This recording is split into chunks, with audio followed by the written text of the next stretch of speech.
Well, it's morning here, it's afternoon back in Washington, D.C. So good morning. I want to thank the Intertribal Timber Council for once again honoring me by asking me to speak here on this illustrious panel. This is a very special occasion, a very important occasion, having the council celebrate its 40th anniversary. I was impressed last year when I attended the symposium that was held in Coos Bay, Oregon, with the agenda that had been put together. It was a very, very strong agenda. And so coming here today and seeing the agenda for this year, it's just as impressive, if not more so. I too want to thank the San Carlos Apache tribe, the leadership, the people. Just already this morning, I can't wait to attend the session this evening, and I'll be here all day tomorrow. But it's just good coming to Chiricahua country. I'm not in Mescalero, but I'm pretty close. And I really have a good feeling about this whole meeting that you're going to have this week. With my presentation today, I hope to share some experiences with you that I've had over the course of my very blessed career. And in doing so, provoke some thoughts and ideas from each of you as to how we can continue to work together in addressing the critical need of leadership development within Indian country. Just that slide, just leave that up. I didn't know he was going to do that. Now I have to tell you the story. I tried to put a PowerPoint together before I put my talk together, knowing that I was going to have to make some arrangements and do some fiddling with it. Well, our computer system back in DC was having maintenance this past weekend. I couldn't get to it. And so, all right, he took the slide down. So you're gonna have to look at me. But anyway, make a long story short, I'm not a computer whiz, and so you got what you got.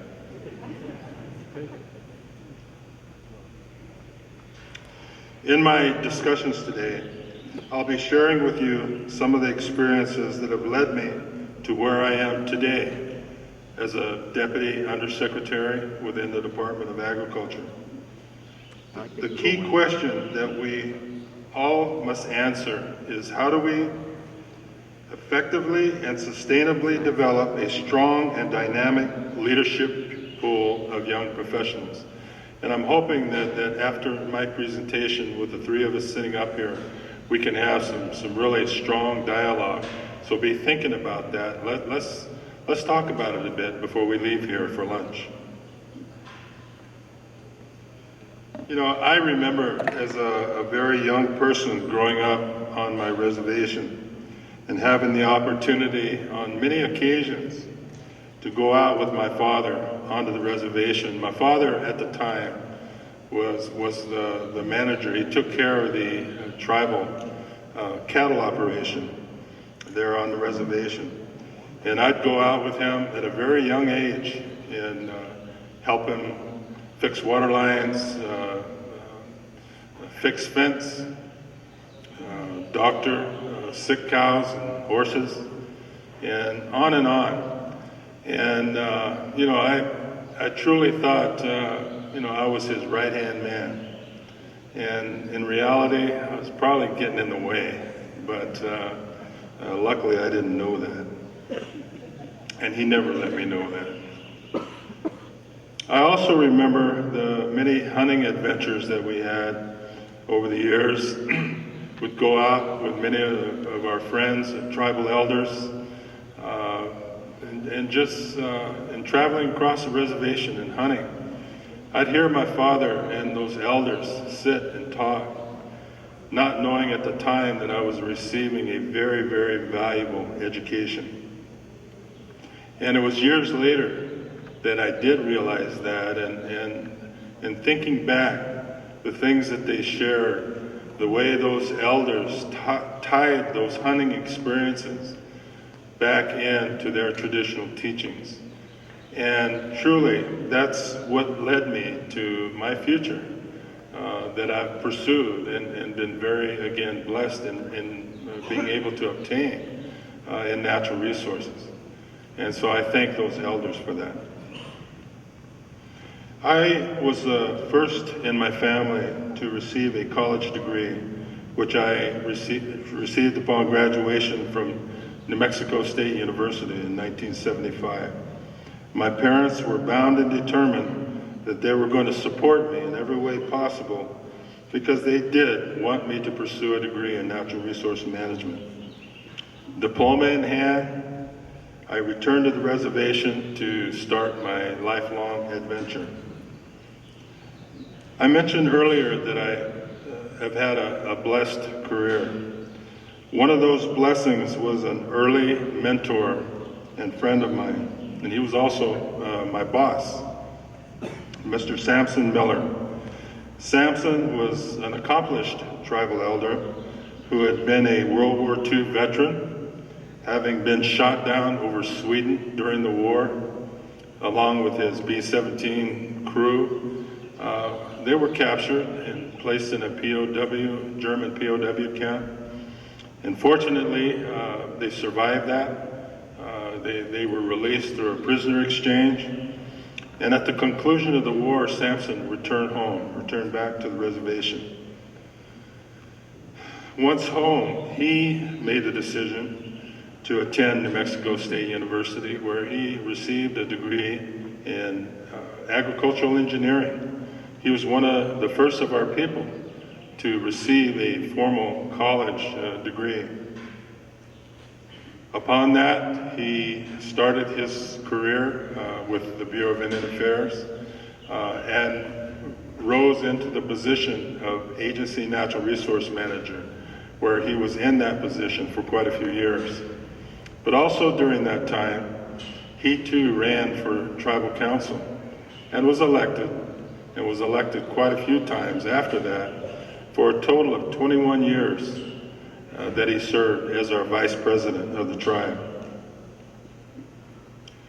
So again, to make a long story short, upon Samson's retirement as Agency Natural Resource Manager, I was able to step into that position. I inherited a very, very well-developed, strong program. And, you know, I worked hard to not only maintain the quality of that program, but to see where I could improve upon it and make it even better whenever I decided to leave. It was my dream job, and I would probably still be there today had I not received a visit one afternoon from this fine gentleman. We sat and talked for a while, and he complimented the work that our team was doing across the reservation and all the work that we were doing. As he got up to leave, he looked me straight in the eye and said that I should seriously consider leaving the reservation for a while and seek some new professional experiences to challenge myself. He said that I could always come home, but that I was too comfortable in my position and that I needed to consider some new career opportunities. I thanked him, shook his hand, walked him towards the door, thinking to myself, is this guy crazy? I love this job. Why would I want to leave this job? And Samson was a smart man, a very intelligent man, and he knew me quite well. And he knew that he had planted that seed. And sure enough, 6 months later, I was gone. I took a job in the Albuquerque regional office as an area natural resource manager. And over the next 10 years, I had some great experiences. I mentioned earlier serving as a superintendent on the Ute Mountain Ute Reservation, serving superintendent at Laguna Pueblo, acting both as a deputy and regional director for a while. Great experiences over that 10-year period of time. And that would not have happened had Samson not talked to me. So I really appreciate that. So, the moral of the story, listen to those smart Indian guys and gals. I mean, we have to listen to our elders because they're smart because they've been around a long time. They've learned a lot and they've seen a lot. We've got to listen to that. So eventually, I did go home and was able to fulfill another career goal, as was mentioned earlier. I did run for tribal council, was elected, and spent 2 terms in that position. During that time, we achieved some great accomplishments. Construction of a new elderly center on the reservation. We were able to return our elders from off the reservation, bring them home. And we also built a new dialysis center there on the reservation. We didn't want to have our people having to drive long distances for their dialysis treatment. The old Inn of the Mountain Gods resort, we tore that down and built a brand new, beautiful complex. And finally, the new tribal K-12 school, which had been in the works for quite some time. We were able to get that across the finish line and open it and get many of our kids there on the reservation into that school. We had a great team, and that's the reason we were able to accomplish all of those things under the leadership of our then tribal president, Sarah Mesquith. We lost Sarah way too early in a tragic accident, but again, she was one of the persons that I learned a great deal from. She was a very strong woman. You know, being on the council, that was extremely hard and challenging work, but I learned, again, so much from that leadership position, and it was so rewarding having the opportunity to serve my people. I am pleased that we are joined here today by a strong delegation from the Mescalero Tribal Council, including my younger brother, Kenny. Kenny, where are you? I want to embarrass the heck out of you. Stand up. There you go. I have to tell you, I'm going to pay for that later on. Will all of the tribal council people please stand up? There you are. Thank you. Awesome.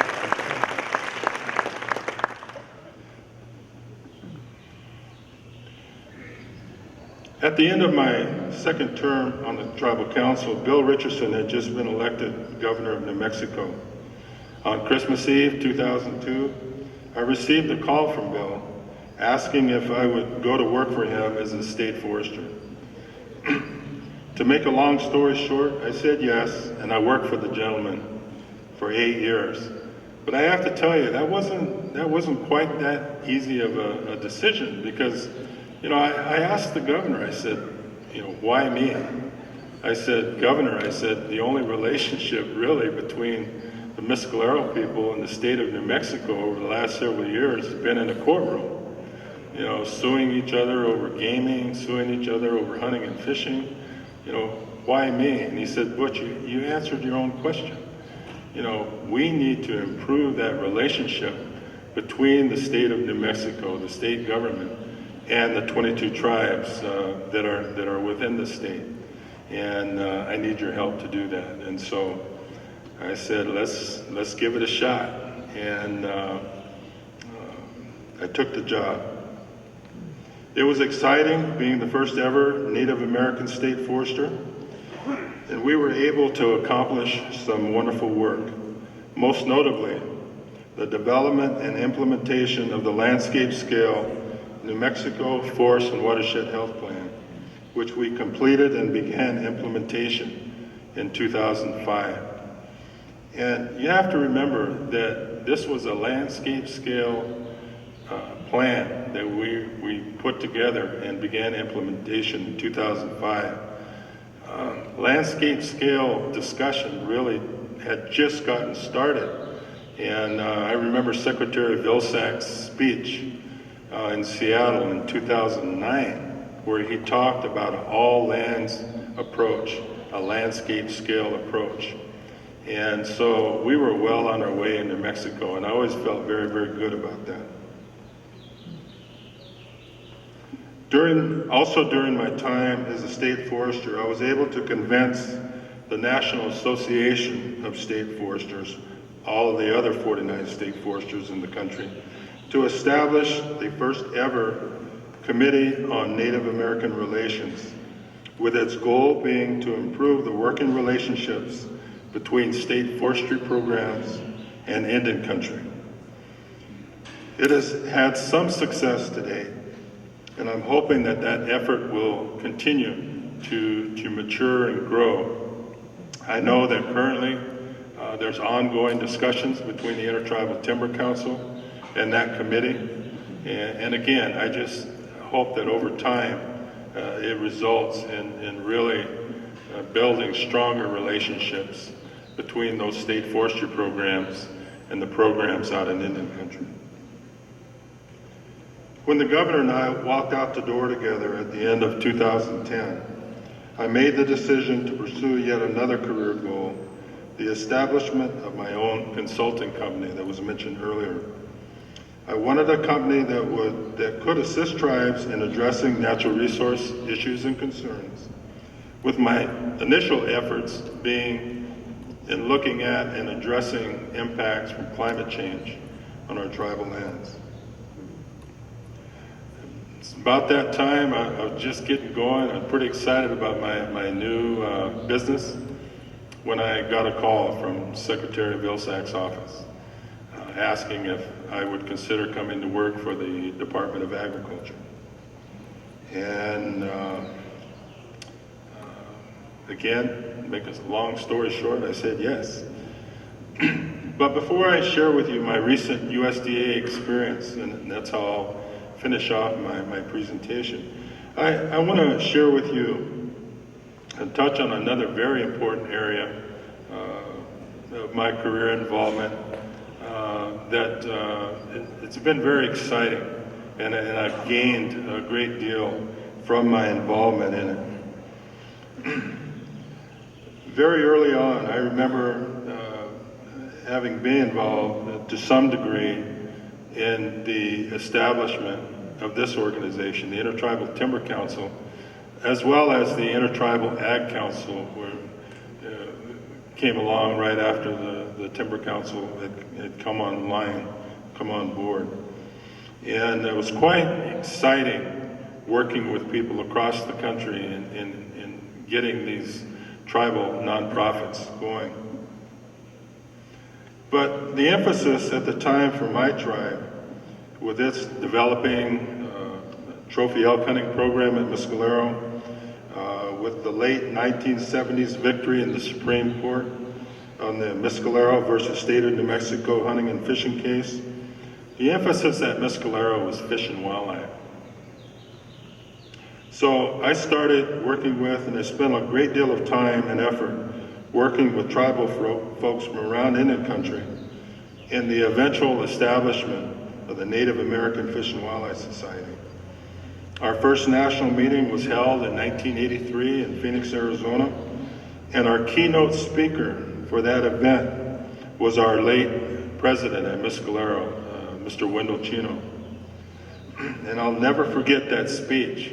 Again, it just reaffirmed that tribal leadership and all of the things that we continue to address, that leadership is so important, both internally within the tribal government on the reservation, but also externally, providing that external tribal leadership to the world outside of our reservations. And when Wendell gave that speech in Phoenix, I was so proud because I had all of my friends from across Indian country, from Alaska all the way to Florida. And it just really made me feel good that not only Wendell, but I knew that we had very, very strong leaders like that throughout Indian country. And that's when I started thinking about, how are we going to replace these kind of people, these kind of icons. And so those thoughts were in my mind at a very early age. 32 years later, the Society is alive and well, continuing to provide important support to tribes and Alaskan villages pertaining to fish and wildlife issues. And was mentioned earlier, I did have the honor of serving as the president of the board of directors for that organization on 2 different occasions. And again, it just really brought home the fact that these non-government organizations, these nonprofits, are extremely important in providing the kind of support and help that tribal leaders and tribal programs need to address the many issues that they have to address. One key role of these organizations that I want to mention to you real quick is to create positive opportunities for our tribal youth, our leaders of tomorrow. I'm looking forward to today's student poster presentations, a perfect example of ITC's continuing commitment towards tribal youth development.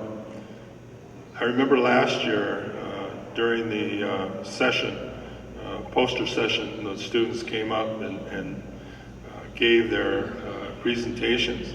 I was so impressed. I mean, we've got a lot of smart students that are up and coming, that are going to be able to step in a very confident way into the positions that we need them to move into. So now back to my USDA experience. Again, to make a long story short, I said yes to the Secretary's offer, and over the course of the last 4.5 years, I've had the opportunity to work with some great folks, both within and outside the department, doing some important natural resource related work. In my position as the Deputy Undersecretary, I have had the opportunity to work at the highest levels of policy development and implementation within the natural resources and environment mission area, working primarily with the executive leadership of the U.S. Forest Service, which is the largest department within the largest agency within the Department of Agriculture. This work includes dealing with issues such as wildfire, forest restoration, bioenergy, wood utilization, cultural resource preservation, and youth development and education. And I know we've got some Forest Service folks sitting out there saying, hey, you forgot my program. Now there's recreation and many, many, many others, and they're all extremely important. So hope I got it covered that way. I've been quite pleased in regards to the agency's efforts, the Forest Service effort, to assist ITC in its development of such efforts as the Anchor Forest Initiative. By the way, congratulations, got that report out. I can't wait to sit down at home in my easy chair with a nice glass of fine wine and sit there and just take that report in. I'm really looking forward to it because there's been a lot of very strong effort by this team that has been working with ITC in putting this Anchor Forest Initiative together. And I want to congratulate you on that. And also, a lot of good work has been happening over the past year in improving the opportunities that lie within the Tribal Forest Protection Act. I would like to see these efforts continued and, if possible, expanded. These are important tools that are being developed, and there is a need to have them put into action in order for our timber tribes to continue their efforts of maintaining healthy working forests across Indian country. In looking at the findings and recommendations found in the FMAT 3 report, I applaud ITC's effort in keeping this important information front and center, and its efforts to address the issues identified within that document. One very proactive action taken by ITC leadership this past year was its request to establish an MOU between the Council and the Department of Agriculture. Looking at the positive results to date in working with one of the USDA agencies I mentioned earlier, the U.S. Forest Service, the Council wanted to see how the Department could possibly expand its working relationship involving other relevant agencies and programs within USDA. I'm pleased to announce that this effort has been successful. The Secretary signed off on this MOU, Secretary Vilsack, last Friday. It was close, but we were able to get this important effort concluded prior to this meeting this week. And so we were able to get it done, working together. I now want to share with you an area of focus that has become a very important part of my work at USDA. It has allowed me to fully utilize the strengths that I have developed over the course of my career. This focal area is in regards to addressing environmental justice. As a result of my designated responsibility to lead a team within the department to effectively address environmental justice issues, just about everything that I do is viewed through the lens of environmental justice. This includes working with an interagency environmental justice team that involves many of the other federal departments. Department of Justice heads up our working group on indigenous issues, working with the Department of Energy, Department of Health and Human Services. I've learned so much in my dealings with these other departments in regards to environmental justice. These combined efforts try to ensure that all areas of both rural and urban America, including some of our more isolated and impoverished areas, have access to USDA resources. These include enhancing the department's ability in working with our federally recognized tribes and strengthening that government-to-government relationship that is in place.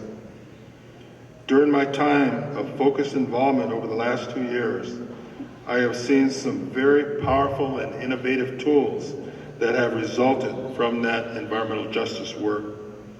One such effort that I want to share with you now is referred to as the CUP program, the College Underserved Community Partnership Program. This initiative evolved out of an idea that was fostered within the Environmental Protection Agency and vetted through the interagency environmental justice effort. Piloted in the southern area of the country over the last several years, including involvement in working with several of the historic Black universities, this program allows, through a formal yet simple agreement, these schools to assign students to work in small communities to assist in providing technical assistance in areas where cities and towns have identified need. And while doing so, these students get credit for that work. So when they graduate, not only do they have a degree in hand, but they have actual on-the-ground work experience that they can put on their resume. And the students themselves, I've talked with many of them that have graduated and gone on to work. It wasn't hard for them to get a job because, again, people were not only looking for smart people, they were looking for experienced people. And this program was able to provide that for them. The federal government's role in this is to coordinate, sort of as a project manager, the technical assistance to the schools to assist them in helping tie in with these local communities. The federal agencies will provide targeted grant information for the issues identified across the federal government. When I became aware of this initiative through my involvement in the interagency environmental justice efforts several years ago, I started to track its success. And after attending a CUP workshop in Atlanta last year, I was convinced that this is something that our 1994 land-grant colleges, our tribal colleges, would be interested in.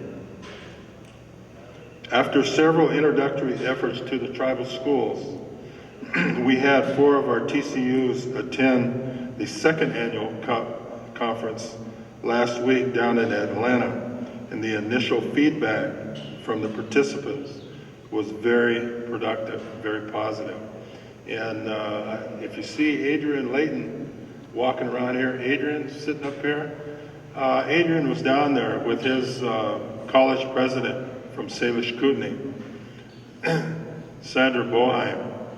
And we had Salish Kootenai there, Sippy was there from Albuquerque, Dene College, Arizona, New Mexico, and the Menominee College from the Great Lakes area.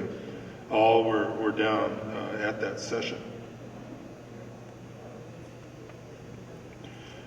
Another environmental justice focused effort that has been initiated within the department is the development of a USDA tribal youth strategy, and I'm very, very excited about this strategy. This effort is in response and support of President Obama's Generation Indigenous, his Gen I initiative. The strategy will do 2 things. It will help USDA better coordinate services and programs that support tribal youth with our tribes. Not only with our tribes, but with our NGO tribal organizations like ITC and others that serve Indian country.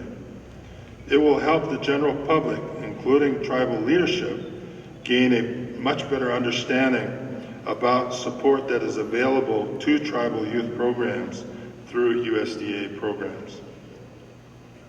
3 principles are guiding the development of this strategy. 1, respectfully respond to Indian country's existing priorities. 2, remain in alignment with USDA's strategic plan, which it will. And 3, promote and maintain a collaborative, transparent process. Indian country has identified its priorities in the Native Children's Policy Agenda, putting first kids first. This is a 2015 report developed by a coalition of national tribal organizations. The First Kids First agenda includes 4 themes: healthy lifestyles, supportive environments, successful students, and vibrant communities. A small interagency team championed by myself, with leadership of the group provided by Ms. Estelle Bowman, who's Navajo and works as the Deputy Director of the U.S. Forest Service Office of Tribal Relations. She pulled a team together that is putting this strategy into place. And we're hoping that we'll have that here within the next couple of months.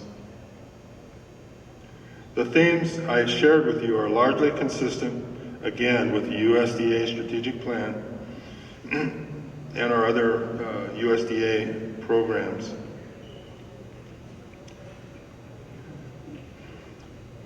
That's pretty much what I wanted to share with you today. Again, looking at and having the discussions here this morning about tribal leadership, the development of that leadership, how we're going to do that. I really do hope we get into some discussions here soon. The last thing I want to share with you is that, I never in a million years thought I'd have the opportunity to serve as a deputy undersecretary. And when I was asked if I was interested in the position, I didn't even know what the position was. It just sounded good. It sounded sexy. Boy, I tell you what, it's been a lot of work. but very, very good work.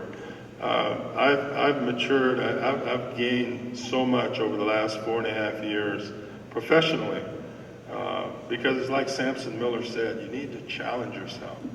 Well, I tell you, this position challenged the heck out of me, and I'm a better professional for it. And so now, from that perspective, I want to work with all of you in trying to figure out how we can have and figure out how to have more of our Indian people move into these kinds of positions. Because at that level, that's where the policy is developed. And if you don't have Indian people that know what needs to go into that policy, that will enable that policy to help Indian country, it creates problems. It really does. It's really hard to backtrack after you have something in place. And so it's been so cool sitting there, and we're having these policy discussions, and everybody's all fired up and enthused and moving forward and lay things out. And they say, any questions? I said, don't forget Indian country. Oh yeah, huh? Damn.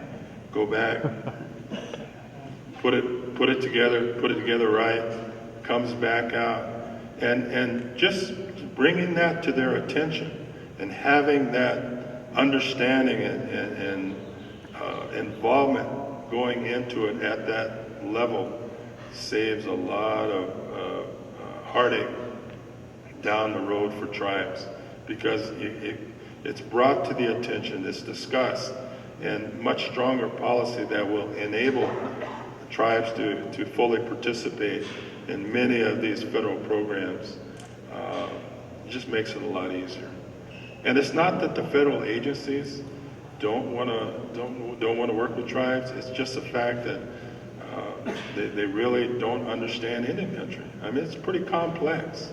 The land tenure issues, all of the things.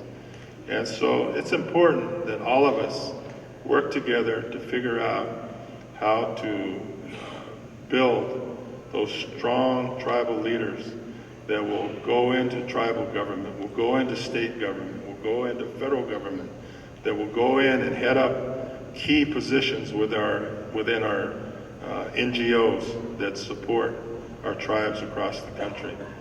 So it's just important that we all continue to work together to get this thing figured out.